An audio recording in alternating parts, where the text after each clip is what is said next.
Y bueno, amigos, es uno de esos días, de esos partidos en los que uno no haya que decir, no encuentra soluciones. Yo no soy quien para estar buscando soluciones, efectivamente, creo que lo tenemos todos claros, ¿no? Estoy muy alejado de entender básicamente más de fútbol que de Ancelotti, pero yo creo que incluso cualquier persona que tenga cierto tiempo viendo fútbol entendería ciertas cosas que al parecer a Ancelotti es que no le ha quedado nada claro, ¿no? El Madrid pues vota otro partido, echa otro partido a la basura, un partido en el que, bueno, básicamente el Betis no es que haya sido maravilloso, pero es que ha sido contundente. Para mí el Betis no ha sido hasta la jugada del gol, creo que ha sido bastante flojo realmente y no ha apretado prácticamente nada al Madrid. Es que Courtois pues ha tenido ahí un par de cositas, el penalti estuvo a punto de atajarlo, pero el Betis no ha sido lo que probablemente uno espera de un equipo como el Betis, ¿no? Y la realidad es esa, que para mí el partido lo termina votando a Ancelotti. Mala dirección de campo, poca intensidad, mala presión, futbolista es muy fuera de forma. Lo pensé durante el primer tiempo y decía, Rudiger está al borde de un penalti. A veces me pongo a pensar y digo, ¿por qué no tuiteo las cosas cuando las pienso? Porque suelen suceder. No es que yo sea un genio, es que se le veía a Rudiger un poco incómodo y haciendo cosas muy feas, ¿no? Muy alejado de lo que es Antonio Rudiger en su nivel. Creo que no está en su nivel debido seguramente a la carga de partidos que debe tener. O sea, un montón de cosas que podemos encontrar. Pero bueno, la realidad es esa, que el equipo está totalmente desconcertado. Ancelotti mal, Álava muy mal, porque obviamente lo de Álava creo que es explicable o entendible. Mbappé también ha estado bastante mal y realmente Ancelotti lo ha sacado y es llamativo porque ustedes se imaginan a Ancelotti, por muy mal que esté teniendo un partido, Cristiano Ronaldo sacando a Cristiano en el 60, en el 70, perdiendo un partido de fútbol en el que te está jugando la liga, pues yo no lo veo así. Bueno, realmente hoy ha estado mal Vinicius, ha estado mal Rodrigo. En el primer tiempo Brahim ha estado medianamente bien. Si el Madrid termina ganando un título, que puede ser porque la calidad que tienen sus futbolistas es para pensarlo, realmente es por chispazos, porque tiene la capacidad de en un par de segundos destruirte un partido de fútbol, ¿no? Como vimos en el primer gol de hoy, pero la realidad es que este equipo da la sensación de que no avanza, de que da un par de pasos adelante, se ve bien en algún par de partidos y realmente después dan 3 o 4 hacia atrás para volver a lo que estábamos criticando desde el principio de la temporada. Es que es absolutamente increíble. Y bueno, yo realmente tengo algo muy claro, tengo muy en cuenta y muy presente, muchachos, que Florentino Pérez no va a echar a Ancelotti salvo a que la Atleti nos pase por encima, nos metan 20 goles, 18 en el Bernabéu y en el Bernabéu y 2 en el Metropolitano y nos saquen de la Champions y se queden a 8 o 10 puntos del campeón de liga, que finalmente no sé quién va a ser.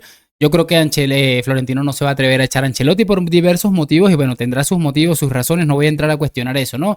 Entonces toca es echar para adelante con lo que hay, como se dice por ahí, pero la realidad es esa, que el equipo no está avanzando y bueno, quiero empezar como siempre hablando un poquito de la alineación, porque para mí desde allí pues ya parte un poco el problema. Es cierto que no podías colocar a Fede Valverde en el lateral derecho y te obligaba a colocar a Lucas porque Valverde está sí en una posición en la que, bueno, le está pesando la cantidad de minutos que el mismo Ancelotti le obligó a jugar. Para mí es el mismo caso de Rudiger. Rudiger está en una baja forma por la cantidad de minutos que vino acumulando, ¿no? Y este hombre ha salido con Courtois. Obviamente, si lo saca porque es el mejor portero del mundo, es que no sé si algún día nos va a sacar en una semifinal de Champions a Courtois, ¿no? Lucas Vázquez, Rudiger, Álava y Ferland Mendy. Un Ferland Mendy que probablemente esté en su peor temporada como madridista. No es porque sí haya sido horrible, sino porque otras temporadas ha estado muy bien en defensa, que es lo que más aporta Ferland. Y esta temporada ha tenido muchos altibajos. Por eso le digo, no es que haya sido horrible, pero creo que no ha estado del todo bien. Y para mí es una de las peores temporadas, si no la peor, en cuanto a su nivel defensivo. Lo vas a colocar con un Álava o compartiendo de ese lado. Rudiger no está bien de forma. Bueno, es que también hay que entender el contexto de las lesiones, ¿no? Pero es que Rudiger no está bien de forma, su forma habitual.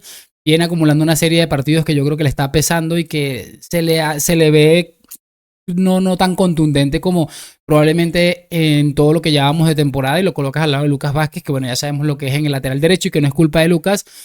Y por el otro lado, Álava, que hace un par de meses estábamos dudando si podía o no volver a jugar fútbol.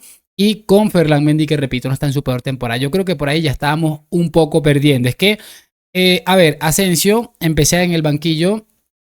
No sé si para protegerlo, Ancelotti utiliza esto como para una excusa para intentar protegerlo, pero sale al banquillo en vez de colocar. Si tienes a Rudiger que está medio, Álava que no sabía si podía jugar al fútbol y que bueno, lo tienes y qué bendición, pero que no está para estos trotes definitivamente. ¿Por qué no colocas al chico que para mí está siendo el central más regular de probablemente los últimos 2 o 3 meses del Real Madrid? Es que es absolutamente increíble. Encima lo colocas ahí con un Luka Modric y un Tchouaméni básicamente de doble pivote. Un Tchouaméni que bueno, juega bastante bien de pivote, pero realmente después lo coloca en el central. O sea, un desastre, un despropósito absoluto. Modric no ha estado mal, pero también se le ve sobrepasado por un tema de edad, entiendo. Y bueno, los tres de arriba han estado opacos y creo que ha estado fatal Mbappé. Le he visto fallando controles. No era capaz de regatear absolutamente a nadie. Vinicius también ha estado muy desacertado. Creo que no ha tenido realmente, ha tenido seguramente una de las actuaciones más flojitas que le recordemos a Vini en sus últimas temporadas en el Madrid. Bueno, Rodrigo ha tenido ese partido que nos recuerda al Rodrigo viejo de estar totalmente ausente, de estar ahí parado. Como dice un amigo mío, un ojo de vidrio, está ahí, pero no sirve para un coño. O sea, una vaina increíble, ¿no? Entonces, creo que Brahim, como les digo, hasta la jugada del gol, después el Madrid bajó la guardia, y Brahim también bajó un poco la guardia, dejó de ser incisivo como le conocemos a Brahim y realmente no es que no pudo aportar gran cosa en el ataque, teniendo en cuenta que el equipo en general tampoco haya aportado mucho en ataque, ¿no? Chicos, a ver, es que es demasiado, son demasiadas cosas que uno puede sacar conclusiones de este equipo, como básicamente pasa de lo más top a lo más bajo que se le puede exigir a un equipo de esta categoría. Y yo no quiero pensar que lo del Manchester City es gracias a un equipo contundente realmente y no que el Manchester City es porque está muy mal y porque es que de verdad da pánico y vértigo detenerse a pensar que este equipo se va a presentar en unos cuartos de final, en estos mismísimos octavos de final, aunque la Atleti también tiene sus cosas, ¿no? Con este nivel tan paupérrimo. Es diferente, la Champions siempre cambia para el Madrid, pero es que definitivamente no logro entenderlo. Y bueno, ya después hablando de lo de Mbappé, hay que entender una cosa, si Ancelotti no hubiera sacado a Mbappé, lo estuviéramos criticando por no sacarlo en un partido en el que no estuvo del todo bien. Si no hubiera sacado a Arda Güler en el 60 lo estaríamos criticando, si no hubiera sacado a Endrick lo estuviéramos criticando. Es lo que tiene ser entrenador de uno de los equipos más exigentes del mundo. Te van a criticar por absolutamente todo, ¿no? Creo que esa es la realidad. Y bueno, realmente, pero es llamativo el hecho de que haya sacado a Mbappé, salvo que haya tenido alguna molestia, que haya jugado con el tema este de la muela que Ancelotti dijo, lo que haya sido, es llamativo que lo haya sacado cuando lo ha sacado y abajo en el marcador en un partido en el que puedes estar despidiéndote de la liga, porque si ahora el Barça te agarra una racha de 5 partidos sin perder, probablemente te va a sacar una ventaja importante teniendo en cuenta las pocas garantías que te ofrece este equipo, ¿no? Pero es llamativo y sobre todo viene a la cabeza a uno le viene a la cabeza lo que dijo Ancelotti en su momento de Kylian Mbappé puede alcanzar el nivel de Cristiano. Pues yo repito, no veo a Cristiano saliendo en un partido como estos bajo ninguna circunstancia, salvo que tenga una lesión. La verdad es que no acabo de consentirlo. Realmente es que es increíble, de verdad, es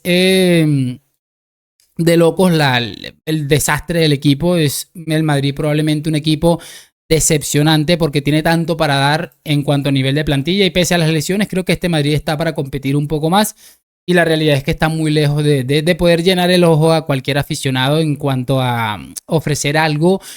Es que por lo menos a otras temporadas el Madrid se le veía jugando un poco flojo, pero al menos le quedaba esa garra, ese espíritu de íbamos a remontar y vamos a ganarlo. Hoy, después del segundo gol del Betis, para mí un penalti claro, una tontería de Rudiger, es que no se ha visto esa intensidad, ese empuje, ese orgullo. O sea, no recuerdo un envión así brutal. Vinicius lo intentó, pero no se encontró con un Aitor Rubial que cada vez que se le enfrenta se le hace gran gigante a este hombre y bueno, realmente es que no ha funcionado prácticamente nada. Pero bueno, realmente no me quiero enredar más, vamos a seguir luchando por la liga, a ver si ahorita más tarde nos regalan una alegría los del Pateti y mañana los de la Real Sociedad también pueden hacer algo para mantenernos en carrera o lo más cerca de la carrera posible, ¿no? Lo voy a dejar hasta aquí, quiero saber sus opiniones allá en los comentarios, me dejan su like, suscripción, hoy, mañana y siempre a la Madrid. Gracias por acompañarme, nos vemos en un próximo video y chao.